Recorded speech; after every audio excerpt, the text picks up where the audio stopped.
പരിശുദ്ധ മറിയത്തിൻ്റെ കഥ പറയുന്ന DJ കുറുസോയുടെ മേരി എന്ന സിനിമയുടെ തുടക്കം ഇങ്ങനെയാണ്. ജോവാക്യം സങ്കടത്തോടുകൂടി മരുഭൂമിയിലാണ്, ഉപവാസത്തിലാണ്, പ്രാർത്ഥനയിലാണ്. ദൈവത്തുള്ള ചോദ്യം ഇതാണ്: ദൈവം, ഞാൻ നിന്നെ എങ്ങനെ ഒഫൻഡ് ചെയ്തേ? All I want is a child. ആളിങ്ങനെ കമന്ന് കിടന്ന് കരയുമ്പോൾ ഗബ്രിയേൽ ദൂതൻ വരും. എന്നിട്ട് പറയും, ദൈവം നിന്നെ കേൾക്കുന്നുണ്ട്, നിനക്കൊരു പെൺകുഞ്ഞിനെ സമ്മാനമായിട്ട് നൽകുന്നു. അതേ സമയത്ത് അന്ന നിലാവ് കയറി വരുന്നൊരു ജനാലയ്ക്ക് അരികിലിരിക്കുകയാണ്. അവളുടെ കണ്ണ് നിറയെ സങ്കടമാണ്.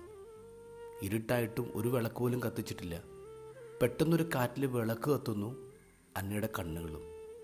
അന്ന ഉടനെ എഴുന്നേറ്റ് വാതിൽ തുറന്ന് പുറത്തേക്ക് ഓടാണ്.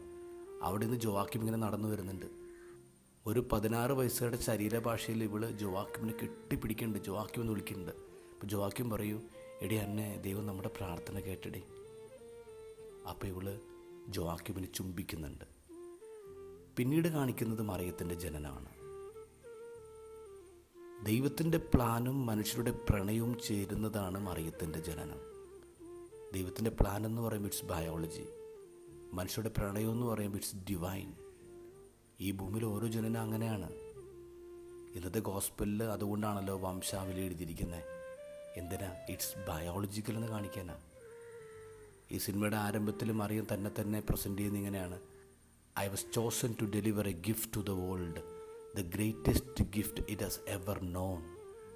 ഈ ലോകമറിഞ്ഞ ഏറ്റവും വലിയ ഗിഫ്റ്റ് ഞങ്ങൾക്ക് സമ്മാനമായിട്ട് നൽകിയ അമ്മേ, ഹാപ്പി ബർത്ത്ഡേ.